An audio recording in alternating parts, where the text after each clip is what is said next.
ناظرین، آج کل ایک کیس کی بڑی گونج ہے، آپ اکثر اس کی خبریں دیکھ رہے ہیں۔ وہ ہے کراچی سے مصطفیٰ عامر قتل کیس۔ یہ کیس ایک کرائم کا کیس ہے، اس میں کیا بڑی بات ہے؟ کچھ لوگوں کو پتہ ہے، لیکن بہت سوں کو نہیں پتا کہ بیسیکلی یہ جو کیس ہے یہ ایک بہت بڑی بیماری اور بہت بڑے طوفان کا ایک ٹپ آف دا آئس برگ ہے، یعنی کہ ایک ایسی علامت ہے کہ جس کے نیچے اتنا بڑا طوفان ہے کہ آپ کی سوچ ہوگی۔ یہ ہر ایک کے لیے جاننا ضروری ہے۔ یہ مصطفیٰ عامر جو کراچی میں قتل ہوا، اور وہ کیوں قتل ہوا، وہ کتنا بڑا نیٹ ورک ہے، اور یہ نیٹ ورک کر کیا رہا ہے، اور کیا یہ کراچی کی حد تک ہے یا یہ پورے ملک میں پھیل چکا ہے، اور اس میں کون کون ملوث ہے، اور یہ کیا کر رہا ہے۔ یہ صرف اور صرف اب ہمارے جیسے جو شریف لوگ ہیں، شریف سے مراد جو ان چیزوں سے دور ہیں، وہ یہ سمجھتے ہیں کہ یہ جو نشہ ہے یا نشہ کرنے والے جو لوگ ہیں یہ مخصوص لوگ ہوتے ہیں، اور شاید یہ جو گلی محلوں میں ادھر ادھر پڑے ہوئے ہیں یہ لوگ۔ ایسا نہیں ہے۔ اب ہر گھر میں تقریباً ہر نوجوان کی رسائی میں یہ نشہ موجود ہے۔ اللہ کا شکر ادا کریں اگر آپ کے بچے جو ہیں وہ اس سے بچے ہوئے ہیں، لیکن یہ بہت قریب پہنچ چکے ہیں۔ میں اسی نیٹ ورک کی اور اسی کی بات اب آپ کو بتانے لگا ہوں کہ مصطفیٰ عامر کوئی بے گناہ نہیں تھا۔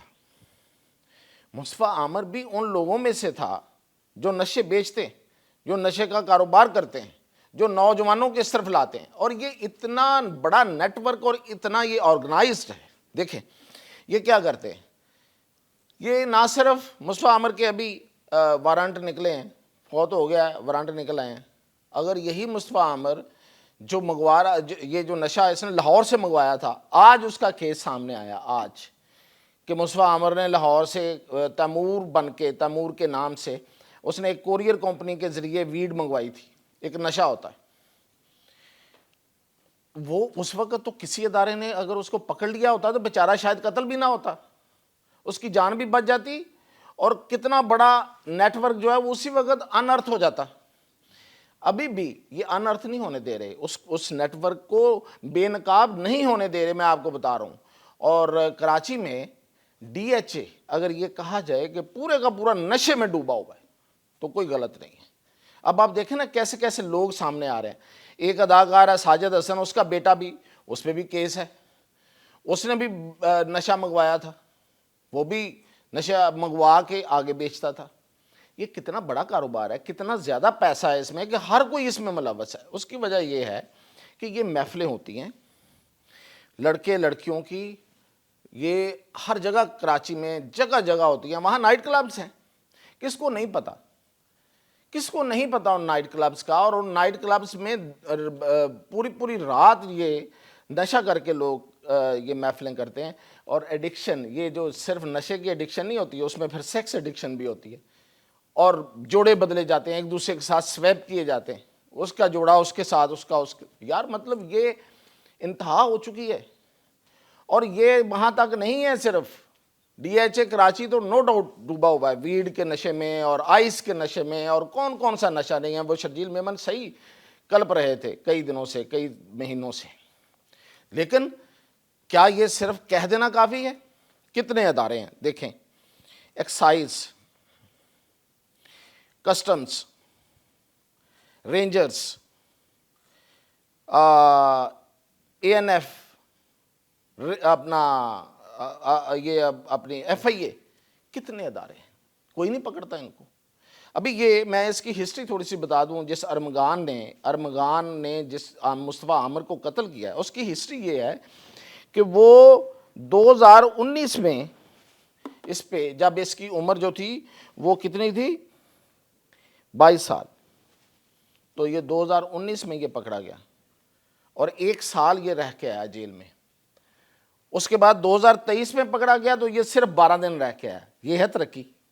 2019 میں کچا تھا، پکڑا گیا، 2023 میں پک گیا، اس نے پورے رابطے بنا لیے، 12 دن رہا، اور اس کے بعد اس کے لفظ تھے جو اس کے دوست ہیں وہ بتاتے ہیں، اس نے کہا میری اب بات ہو گئی ہے، اب کوئی مسئلہ نہیں ہے۔ اور اس کے بعد پھر یہ نیٹ ورک جیسے انہوں نے پھیلا ہے، اور ابھی ایک سینئر اینکر کی میں وہ اعتراف جرم بھی سن رہا تھا. خیر اعتراف کیا انہوں نے، اچھی بات ہے، اور آگے سے کچھ بتایا بھی کہ انہوں نے کہا کہ میں اس بندے کو، یہ جو اس کا والد ہے کامران اصغر ارمغان کا، جو قاتل ہے وہ مصطفیٰ عامر کا، اس کو میں جانتا ہوں. اور یہ آج سے کہتا ہے کہ 15-20 سال پہلے، 25 سال پہلے یہ ڈی ایچ اے میں اور کراچی کے پوش علاقوں میں یہ منشیات بیچتا تھا، اور پھر یہ امریکہ چلا گیا. اب وہاں سے بیٹھ کے یہ کاروبار کرواتا تھا اپنے بیٹے کے ذریعے یہاں پہ.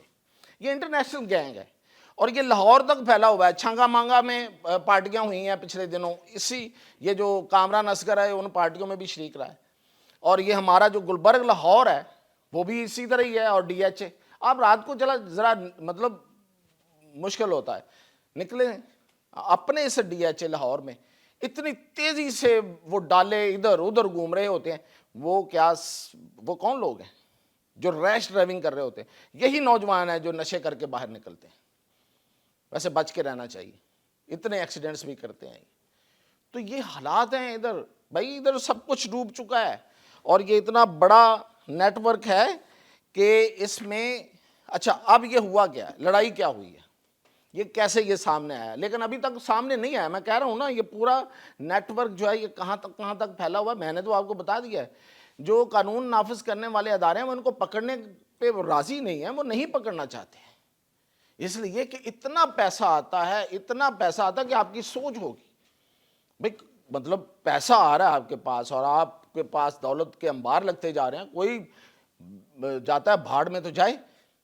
ویسے جن کے پاس پیسے آتے ہیں ان کے اپنے بھی یہی حالات ہیں. جیسے یہ کامران اصغر ہے، یہ لوگوں کو نشے بیچتا تھا. اپنے بیٹے کا کیا ہوا، اور اس اب قتل کے الزام میں اندر ہے، اور کیا کیا ہوگا آگے. اسی طرح باقی لوگ ہیں نا. تو یہ ٹھیک ہے کہ یہاں پہ ان کو بدلہ بھی مل جاتا ہے، لیکن یہ نشہ ایک ایسی چیز ہے، یہ نشے کا دھواں جو ہے یہ پورے پاکستان کو اور خاص طور پہ نوجوان نسل کو اپنی لپیٹ میں لے رہا ہے کہ یہ کسی کو کچھ سوچنے کی صلاحیتیں ختم کر دیتا ہے کہ بھئی میرے ساتھ یہ ہونا ہے، یا میری آگے اولادوں کے ساتھ ہونا ہے، یا کسی میرے آگے بچوں کے ساتھ، میرے بھائیوں کے ساتھ ہونا ہے، اور ہمارا کیا بنے گا. کچھ نہیں سوچتے پھر یہ لوگ، یہ ایڈکٹڈ ہوتے ہیں.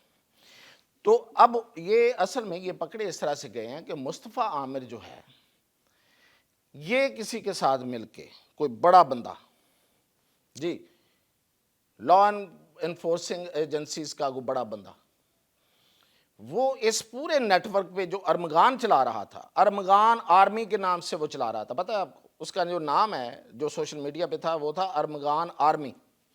اس کے نام سے یہ جو چلا رہا تھا، نہ صرف یہ نشہ بلکہ وہ جو کال سینٹرز ہیں، یہ اس پورے بزنس پہ قابو کرنا چاہ رہے تھے.